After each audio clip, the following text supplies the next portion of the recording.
Today we will continue our chapter number 1 of class 10 geography. Name of chapter is resource and development. In last lecture we have completed what is resource, interdependent relationship between resource, institution and technology, and a table on classification of resources. Today we will talk about classification of resources on different bases.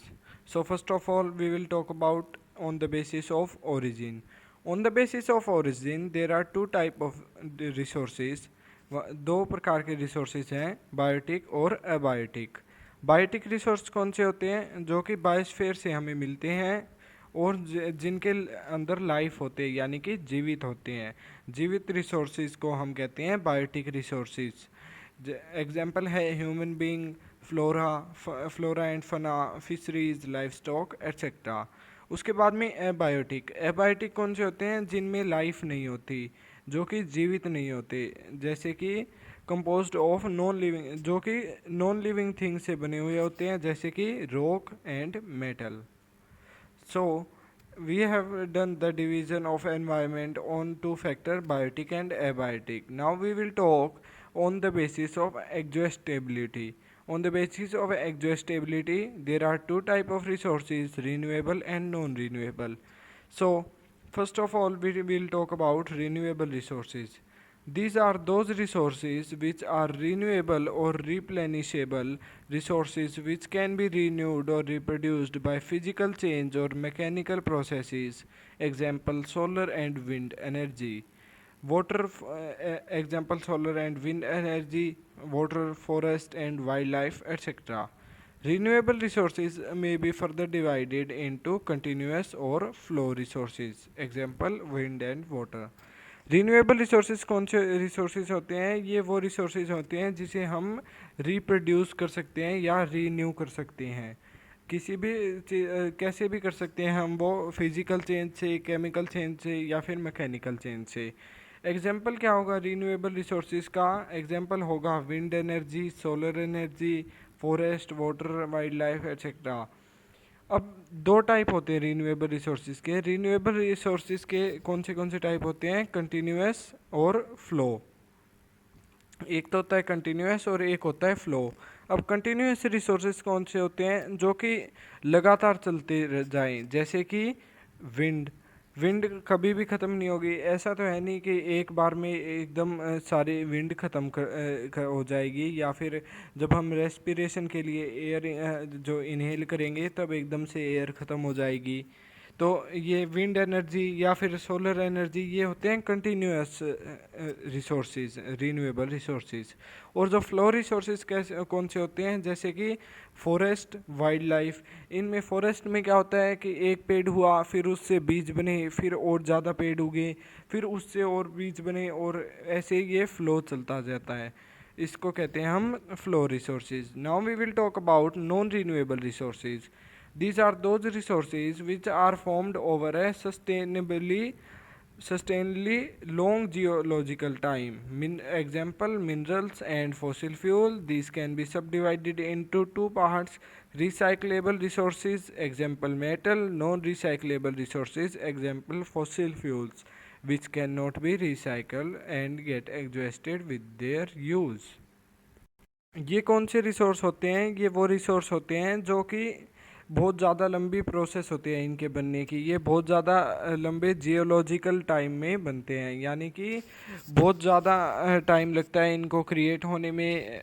कईयों को 500 साल भी लग जाते हैं, किसी को 1000 years भी लग जाती है बनने में. इनका एग्जाम्पल होते हैं मिनरल, फॉसिल फ्यूल जैसे पेट्रोलियम, डीजल एट्सेट्रा. अब इनको भी दो पार्ट्स में सब डिवाइड किया गया है, वो है recyclable and non recyclable. Recyclable resources कौन से होते हैं? जिनको हम रिसाइकल कर सकते हैं, रीयूज़ कर सकते हैं, एग्जाम्पल मेटल एट्सेट्रा. और जो नॉन रिसाइकलेबल रिसोर्सेज कौन से होते हैं? जिनको हम एक बार यूज़ कर लिया तो दोबारा यूज़ नहीं कर सकते, जैसे कि फॉसिल फ्यूल. फॉसिल फ्यूल में हम एग्जाम्पल लेंगे पेट्रोलियम का. अगर आपने एक बार पेट्रोलियम का यूज़ कर लिया तो आप दोबारा उसका यूज़ नहीं कर सकते, क्योंकि क्या होगा कि वो कार्बन डाइऑक्साइड और कुछ गैसेस में कन्वर्ट हो जाएगा. अब क्या होता है कि नॉन रिसाइकलेबल रिसोर्सेज जो होते हैं वो एग्जॉस्ट हो जाते हैं जल्दी. उनके ख़त्म होने का ख़तरा ज़्यादा होता है, लेकिन जो रिसाइकलेबल रिसोर्स होते हैं उनको रीयूज़ करते रहते हैं तो उनके ख़त्म होने का जो लेवल होता है वो कम होता है. So we have talked about renewable and non-renewable resources. Now we will talk on the basis of ownership.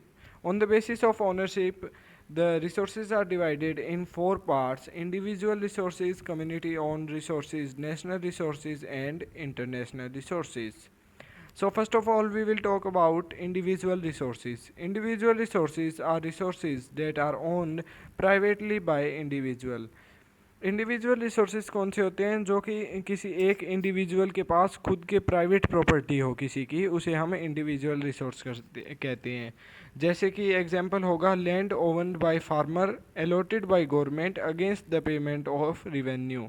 यानी कि इसमें क्या होगा कि किसी की प्राइवेट लैंड जो होती है फार्मर की, जिसके अंदर उन्हें क्रॉपिंग करने के लिए गवर्नमेंट को रिवेन्यू नहीं देना पड़ता, उसे कहीं वो एक इंडिविजुअल रिसोर्स होगा. उसके बाद में जो plantation, pasture land, pasture lands, ponds, water in well owned by individual, जो भी प्लांटेशंस होती है. पेस्चर लैंड क्या होती है? जहाँ पे कि पशु चराए जाते हैं, यानी कि ग्रेजिंग ग्राउंड कह सकते हैं हम इन्हें. पॉन्ड्स होते हैं water in wells owned by individual. लेकिन ये जो चीज़ें हैं अगर किसी एक इंडिविजुअल के पास हैं तो वो प्राइवेट प्रॉपर्टी में आ जाती है और उन्हें हम इंडिविजुअल रिसोर्स कहते हैं. और एग्जांपल हो जाएंगे plots, houses and other property owned by the people in a city etcetera. ये अब इंडिविजुअल एक इंसान भी हो सकता है या फिर एक कुछ मेंबर्स भी हो सकते हैं, यानी कि एक छोटा ग्रुप भी हो सकता है. उसके बाद में आता है कम्युनिटी रिसोर्सेज. कम्युनिटी रिसोर्सेज कौन से होते हैं? These are the resources accessible to all the member of a community. ये एक पूरी कम्युनिटी के लिए होते हैं. जैसे कि विलेजेस में जो कॉमन चीज़ें होती हैं, grazing ground, burial grounds and village Pond's.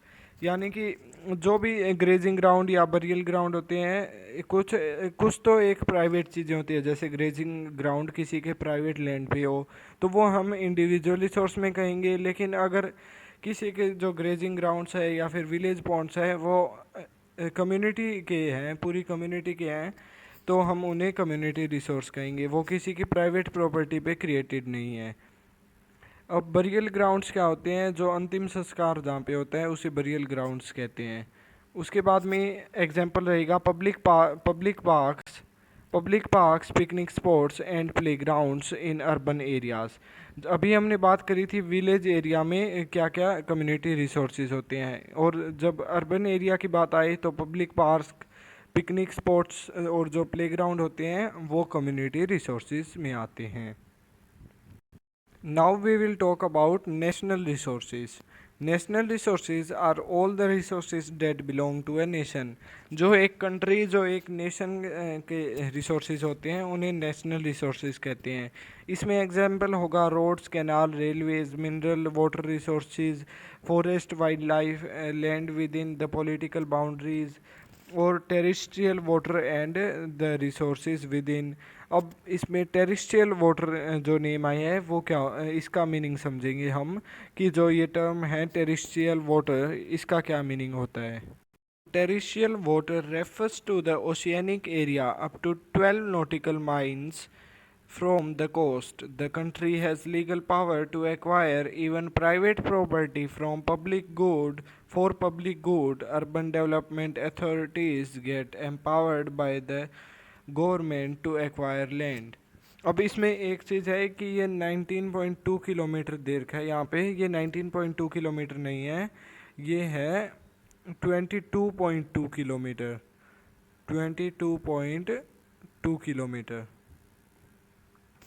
So terrestrial water क्या होता है? ये ओशियनिक वाटर होता है, जो कि मान लो इंडिया है, ये हमारा इंडिया के जो है फॉर्मेशन है नीचे से, यहाँ पे अरेबियन सी है, और फिर यहाँ पे इंडियन ओशियन है, और फिर यहाँ पे बे of Bengal.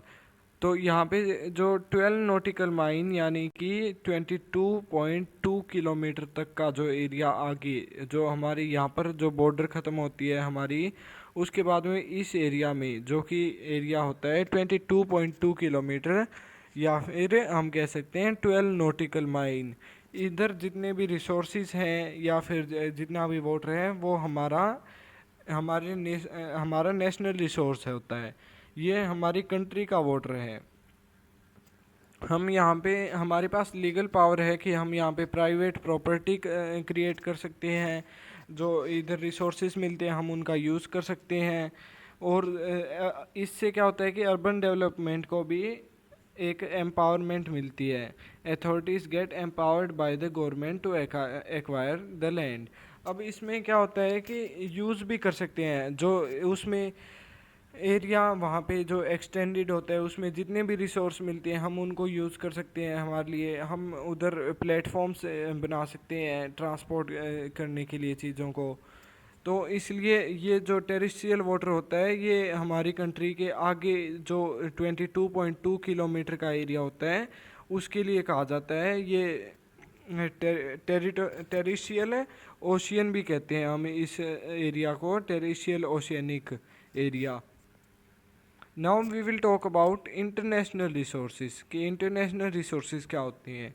International resources are regulated by certain international institution. These include, international resources क्या होते हैं कि ये इंटरनेशनल इंस्टीट्यूशन से बने हुए होते हैं।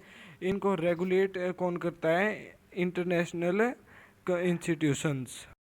रेगुलेटेड का मीनिंग क्या होता है? रेगुलेटेड का मीनिंग होता है कंट्रोल करना। इन इंटरनेशनल रिसोर्सेज को कौन कंट्रोल करता है? इंटरनेशनल इंस्टीट्यूशन कंट्रोल करते हैं।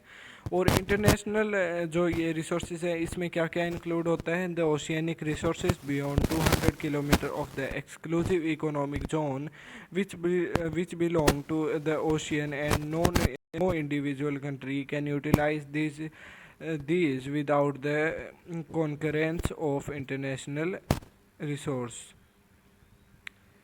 India had to obtain the right to mine manganese nodules from the bed of Indian Ocean from an area which lies beyond the exclusive economic zone. अभी इसमें क्या मतलब हुआ कि एक तो यहाँ पे ये जो 200 किलोमीटर है, यहाँ पे किलोमीटर की जगह नॉटिकल माइल्स आएगा। उसके बाद में इसका क्या मतलब हुआ कि जो इंटरनेशनल इंस्टीट्यूशन है वो इंटरनेशनल रिसोर्स को कंट्रोल करते हैं। और अब इंटरनेशनल रिसोर्स आते कौन से हैं, कौन सा एरिया है जो कि इंटरनेशनल रिसोर्स में आता है? अब ऑलमोस्ट जो लैंड है वो तो सभी कंट्रीज़ ने एक्वायर कर ली, लेकिन जो ओशियनिक एरियाज़ होते हैं उनमें जो या फिर डिस्प्यूटेड लैंड मतलब कि 2-3 कंट्रीज़ के बीच में लड़ाई होती है कि ये जो लैंड है ये हमारी होगी, तो उसके लिए भी वो फिर इंटरनेशनल रिसोर्स कर दी जाती है अगर वो डिस्प्यूट सुलझाया ना जाए तो। उसी के साथ में जो एग्जाम्पल लेंगे हम इंडिया का कि एक्सक्लूसिव इकोनॉमिक जोन की बात की गई है यहाँ पे, which belong to open ocean no individual country. इसमें क्या कह रहे हैं कि ओपन एक्सक्लूसिव जोन क्या होता है, सबसे पहले ये जानेंगे हम।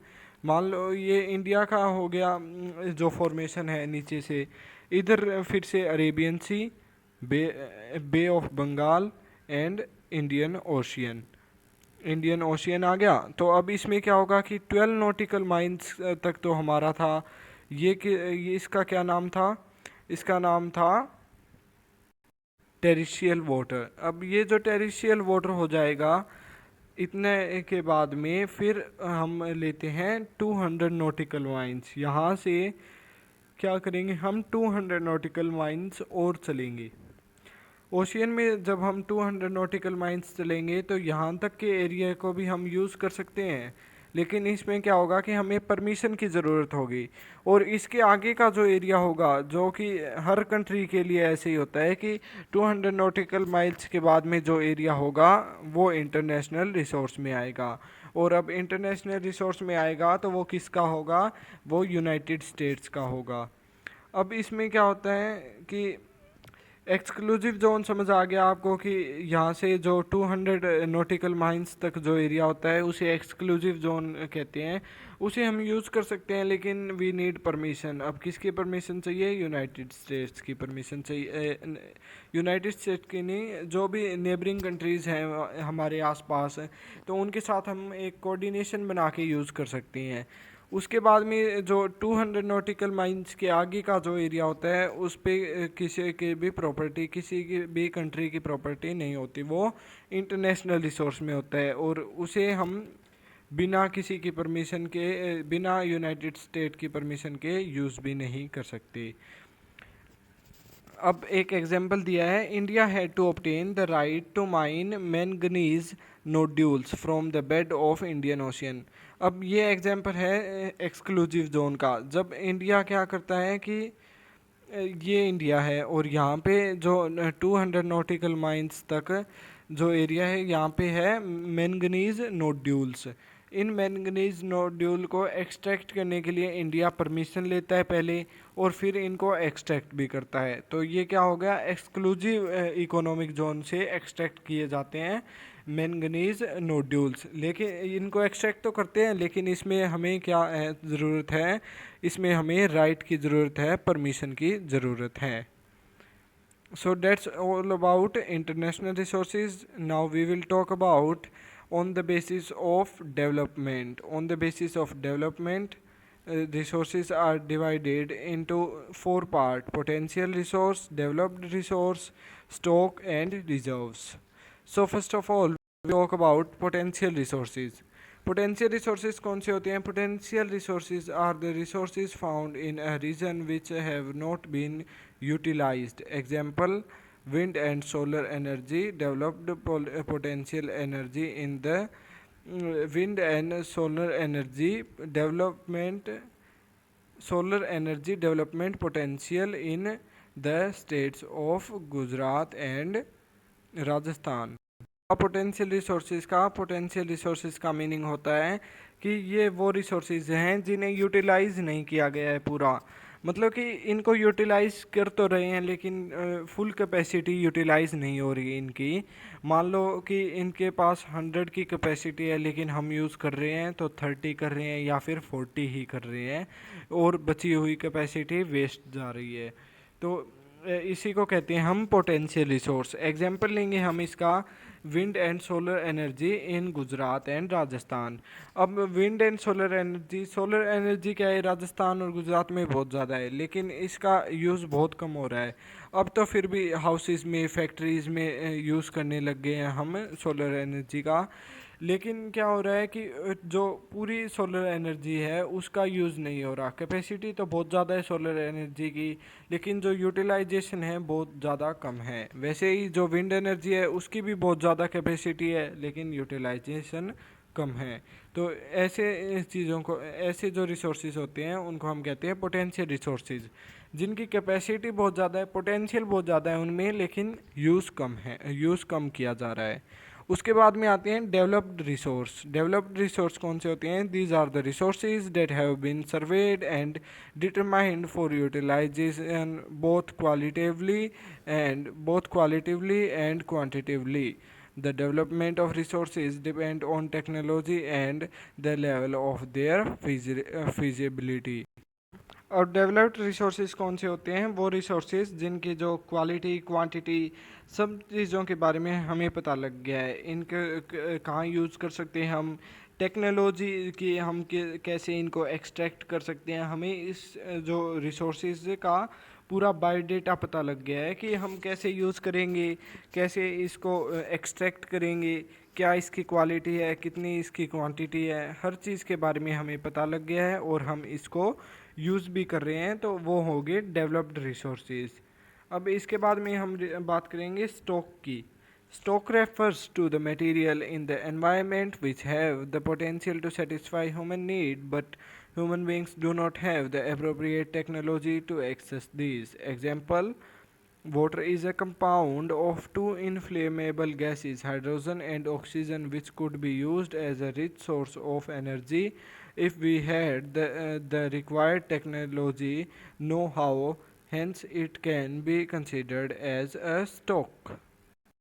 क्या मतलब हुआ इसका कि ये वो रिसोर्सेज है जिनके पास हमारी नीड को सेटिस्फाई करने का पोटेंशियल भी है और हमें इसकी नीड भी है, लेकिन इसमें क्या दिक्कत है कि हमारे पास इसको यूज़ करने की अप्रोप्रिएट टेक्नोलॉजी नहीं है।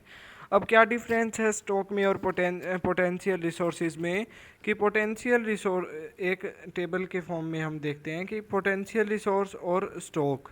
तो पोटेंशियल रिसोर्स में क्या है कि हमारे पास टेक्नोलॉजी है, yes we have technology, but here we are having technology, here we are not having technology। इसमें हम एक बार यूज़ नहीं करना चाह रहे उसको ज़्यादा, लेकिन इसमें क्या है कि स्टॉक में हम यूज़ तो करना चाह रहे हैं, हमारी डिज़ायर है यूज़ करने की, लेकिन टेक्नोलॉजी नहीं है, इसीलिए हम इसे यूज़ नहीं कर पा रहे। So this is the difference between stock and potential resources.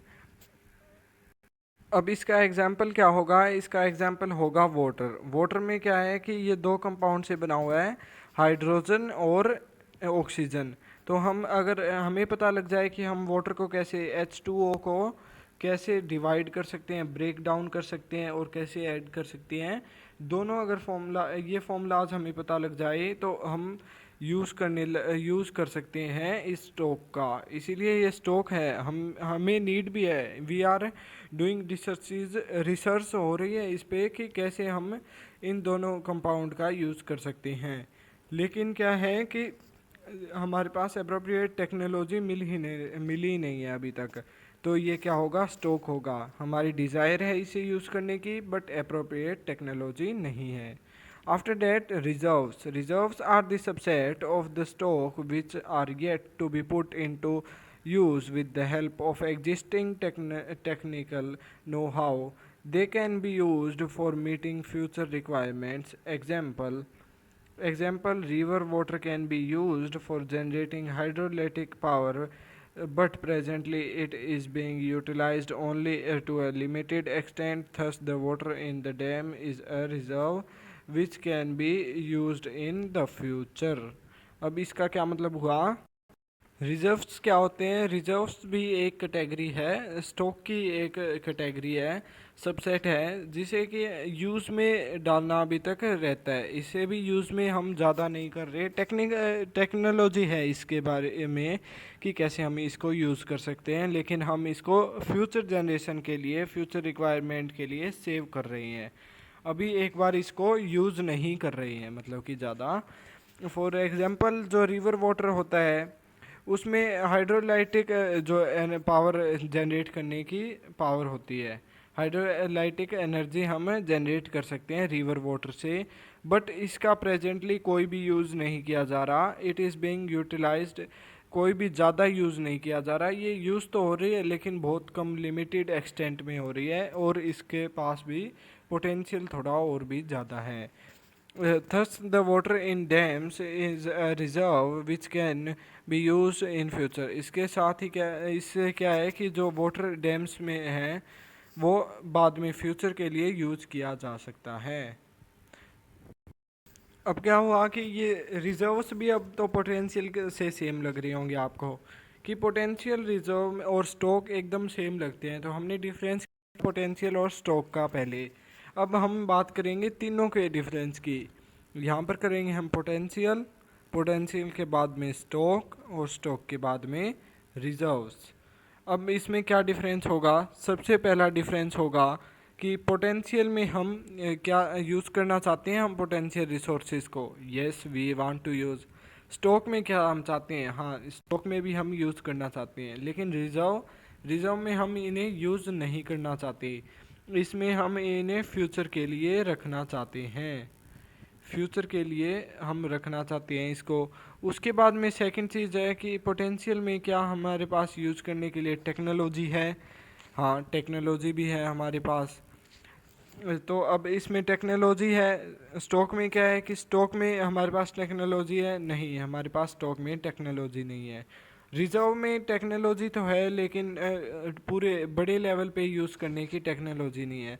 इसमें भी हमारे पास पोटेंशियल में भी हम कहेंगे कि टेक्नोलॉजी नहीं है, क्योंकि एक बड़े लेवल पे हम पोटेंशियल को भी यूज़ नहीं कर पा रहे, जैसे कि सोलर एनर्जी को हम बड़े लेवल पे यूज़ नहीं कर पा रहे। वैसे ही यहाँ पर जो रिजर्व में हम डैम्स से क्या कर रहे हैं कि जो इलेक्ट्रिसिटी को पूरे को यूज़ नहीं कर रहे। तो इसमें हमारे पास टेक्नोलॉजी तो है, लेकिन हम इसे फ्यूचर के लिए सेव कर रहे हैं, तो इसमें हम लिखेंगे कि इसे हम फ्यूचर के लिए सेव करें। इसमें हमारे पास टेक्नोलॉजी नहीं है अप्रोप्रिएट, इसमें टेक्नोलॉजी तो है लेकिन फ्यूचर के लिए सेव कर रहे हैं। इसे हमें रिक्वायरमेंट भी है यूज़ करने की, इसे रिक्वायरमेंट भी नहीं है यूज़ करने की। और स्टॉक को तो हमें रिक्वायरमेंट है पर टेक्नोलॉजी नहीं है, ऑलमोस्ट सेम है यहाँ पे।